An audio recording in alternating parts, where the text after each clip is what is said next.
Greetings, I'm Heather Lang-Cassera. I'm the Clark County Poet Laureate, and I'm so happy to be here with you today to talk a little bit about poetry.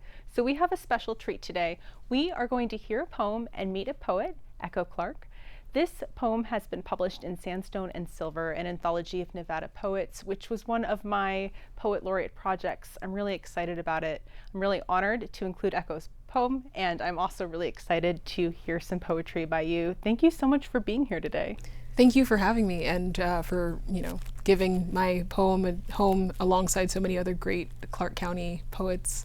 It's really an honor. Oh, thank you. Yeah, it was a really exciting project. I was thrilled by the poems that came in, and I really love your poem. So I'm so excited to hear you read it because I haven't heard you read it before. So it's going to be amazing. Yes, yeah, that's true. Yeah. So before we jump in, I was wondering if you'd talk a little bit about the inspiration behind your poem, and also, so your poem is in a poetic form, the pantoum, and if you'd be willing to share a little bit about that for our listeners, our watchers, our viewers at home, that'd be amazing. Yeah, so my introduction to poetry came, I think, a lot later than some people's.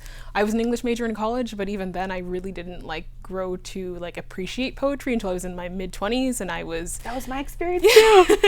Okay. Awesome, I'm so glad I'm not alone in that. Yeah. I was at a friend's house and we'd had dinner, we were drinking some wine, and she was in the process of moving, and she found some old poems that she had written in college, and she shared them with me, and it was just such a deeply intimate and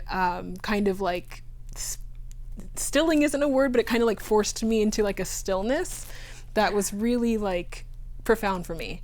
And so that was the first time I'd ever really felt that clicking moment with poetry. I understand. I hear you. And so from then, that was I think only a couple years ago, and the first few poems I wrote after that I sent to her, and they were terrible.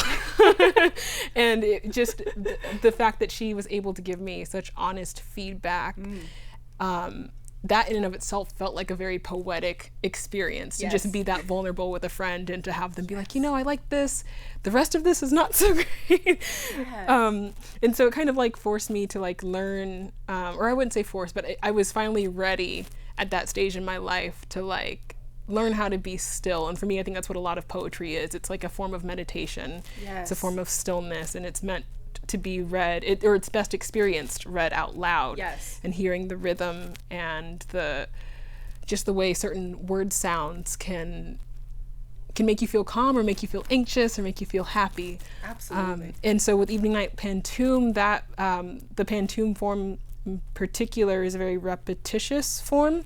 And I really appreciate repetition in songs and poetry, because I think it's kind of one of those shortcut gateways to stillness and to meditative state. The pantoum form in particular has one way of doing repetition, which is that the second and fourth line of the first stanza become the first and the third line of the next stanza, and so forth and so forth. Yeah. And usually the first line of the poem becomes the last line of the poem. So it kind of creates this feeling of completeness and meditation. Yeah. Yeah, the form really matches that experience of stillness and meditation that you're talking about. I'm excited. I want to run home and write some pantoums right now. So. Me too.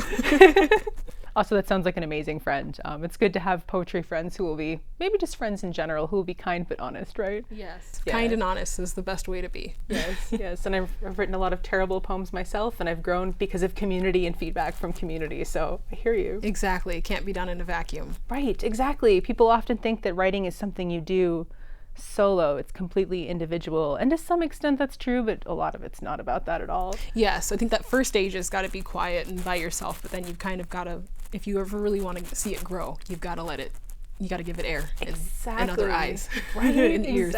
Exactly. Couldn't agree more. So I am thrilled. Would you be willing to read your poem for us? Yes. Wonderful, thank you. All right. This is Evening Light Pantoum. Finally, it's evening. Outside's time for everything to soften, under golden light, filtering away the grain. Time for everything to soften. When holding myself close, filtering away the grain, I feel the future in me dark. When holding myself close and far away my ancestors' collected dreams, I feel the future in me dark, in technicolor, holograph of ghost. And far away my ancestors collected dreams, under golden light, in technicolor, holograph of ghost. Finally, it's evening out. Sides. Oh, so gorgeous. It's so beautiful. Thank you. And it so perfectly demonstrates the attention to sound that's so important when writing a poem. So that's amazing. I'm almost speechless. Oh, thank you. Appreciate it. Thank you for being here, Echo Clark. And thank you so much to each of you for joining us for poetry. It's a pleasure and an honor, and I hope you're able to find some time to read and maybe even write some poetry too. Take care.